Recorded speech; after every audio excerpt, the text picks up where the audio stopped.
Hi all, Christine Byer here, and join me while I walk through how I use microcurrent on my face with the Mini. My first love was microcurrent, and these are home use microcurrents. I love these because they add energy to the skin. They build muscle fibers with continued use. They thicken the skin. They make the skin naturally produce more collagen and elastin. So this takes a little bit of patience, but it works like gangbusters because it's going to lift your muscles. It's going to shorten muscles and start to lift the face. I generally like to use a conductive gel, and I'm going to show you a conductive gel that I sell because I got so many questions. It's called the Hydra Lift. Very hydrating, very nourishing, pretty clean wreck because you think about it, you're always pushing.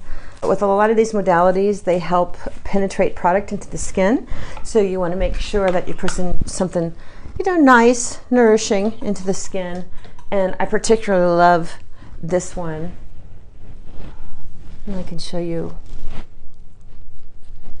So I'm just hydrating the skin so that I have nice slip and glide. What I just put on my face is the CBE Botanicals Hydra Lift Conductive Gel and Mask, and I love this because it's very hydrating. It can be used as a conductive gel or a mask if you're feeling really dry, or if you want to use it with any other machine that needs a conductive gel. This is a nice clean formula that has azulene in it as well, and azulene is a blue plant. The flowers are blue, and it is very nourishing and calming to the skin. So nice to have when you are activating the skin with different machines. All right, so I'm just going to start the manual for these guys, and I love to use two because it's just faster. The manual for these guys tells you really need to use this slowly, right? And I guess I could slow down. So it's going to beep, and the beep will be the start of a 10-second stroke. And I'm just they actually do this, the whole face as a grid, right? And I know all the muscles of the face. I think when you start doing microcurrent, it's important to maybe go to Google and get this is from Jane Mann's class, but just go to Google and Google facial muscles and get a front view and a side view and laminate it so that you can use it while you're working, because you really need to know, these muscles, although the protocol in the instructions with the Mini is fantastic, right? You're going to get results doing that. But as you get more advanced, you kind of want to know that instead of going just this way to this way, these muscles come like this, right? So it's good to know exactly how to do it.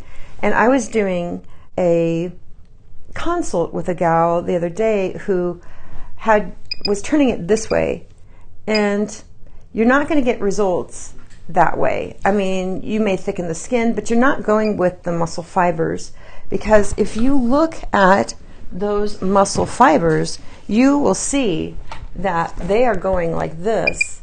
And what happens is there is just a tiny stream of microcurrent going from one to the next.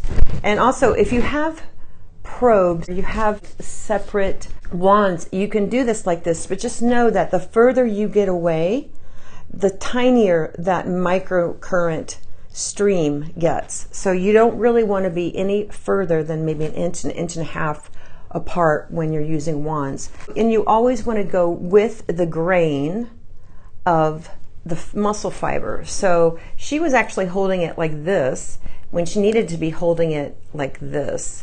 So she was doing this when she needed to be holding it like this.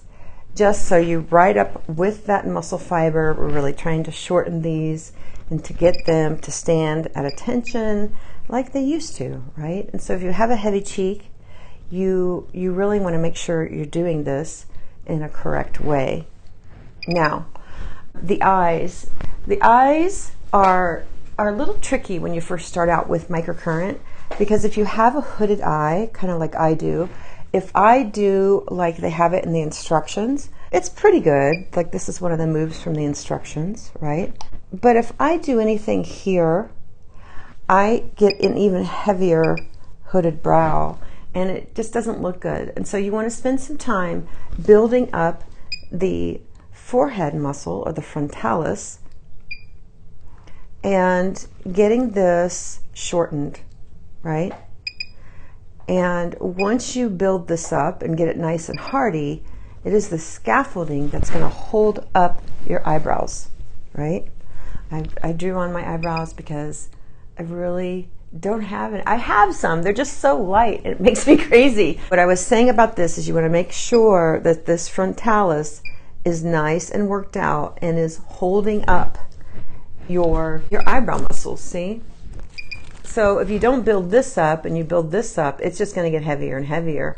And some people have a heavy hooded brow, and what happens is it just looks worse. And so we want to make sure this is nice and built up. All right, so the lips. I'm just going through some trouble areas that people ask me about all the time. And for some reason, the lips are not included on the minis instructions, but I basically just pull out the wrinkles like this, and it's a circular muscle, and who doesn't have lip lines? Or you could simply do this. I like to push a little bit because I feel like, especially if you're a purser or you tend to hold a lot of tension in this area, we need to sort of work out that fascia that is restricted around those wrinkles and holding it in place. And I also recommend the Anma for this area. You would do it before, and it actually works out a lot of these wrinkles. You would do the Anma before, and then as your facial muscles are warmed up, then you would go in with the mini. And there's a lot of questions around sequencing of machines, but what happens is there are certain modalities that need to be last. And because microcurrent lifts muscles and re-educates muscles, you want to leave them in that state. You don't want to do anything to relax the muscles again afterwards. So I always end with microcurrent. And there is one exception. I don't think LED relaxes the muscles in any substantial way. So you can do LED last if you prefer. So let's see, we've worked on the eyes, we've done the cheeks. Okay, neck. How could I forget the neck? I think with microcurrent, I would probably do the neck every other time, because I feel like the neck muscles can build up pretty fast, especially this platysma. The platysma sort of inserts through here. It's a really thin sheath of a muscle, and it goes like this. And when people see that platysma banding, it's because we've lost volume and bone and all this over the years, and that platysma muscle, which is like a sheet, it starts to bunch up around itself, and it does it, right here mostly. I'm starting to get it. So this is what I do to help that. I'll go in. I'm visualizing this muscle, and the reason I go sideways on my neck is because when I do this, it makes that platysma band heavier, and it just doesn't look good on my neck. Now, if you have a rather long, thin neck and you have the banding, you will absolutely want to go up and down on your neck. And that is in the instructions. You just want to try and see what's going on. Microcurrent is very forgiving. You can make mistakes and you will see them pretty much instantly, like looking at your face after a treatment, and you'll be like, I don't like that.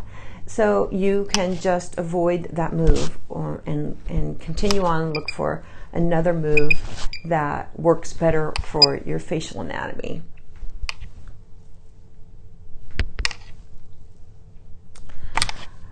Okay, so that is like just a mini treatment with the the Clareblend minis. Anyway, I hope you learned something, and I'll talk to you all soon. Bye now.